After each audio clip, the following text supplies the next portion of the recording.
பேய் உண்மை சொல்லு, சிஎஸ்கே ஜெயிக்குமா ஜெயிக்காதா? ஜெயிக்கலன்னு வையன் இருக்கு உனக்கு. அவங்க ஜெயிச்சா என்னமோ குவாலிஃபை ஆகி போகிற மாதிரி பேசிட்டு இருக்கேன். அதை பற்றி பேசாத. இன்னைக்கு மேட்ச் இருக்கா? சிஎஸ்கே விளையாடுதா? சிஎஸ்கே ஜெயிக்கணும். அவங்க போகிறாங்க போகல ரெண்டாவது விஷயம். சிஎஸ்கே ஜெயிக்கணும். புரியுதா? சிஎஸ்கே கண்டிப்பாக ஜெயிச்சோம்லாடா.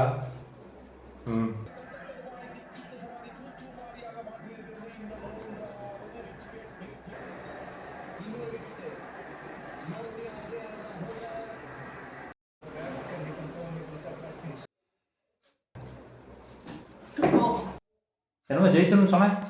பாரு நீ எல்லாம் என்னடா பேய் திங்க வேண்டியது குடிக்க வேண்டியது பாத்ரூம் நார அடிக்க வேண்டியது. அதை தவிர வேற ஏதாவது ஹெல்ப் பண்ணிக்கிறியா? சிஎஸ்கே ஜெயிக்க வைக்க வேண்டியது தானே. ரொம்ப ஓவரா போயிட்டு இருக்கடா. பேய்ங்கிற மரியாதையெல்லாம் பேசிட்டு இருக்க நீ எல்லாம் பேய இருக்க தகுதியே இல்லை. பேசாம செத்துரு. இல்லை மனுஷனா போகும்போது அப்ப தெரியும் மனுஷனோட வழி என்ன.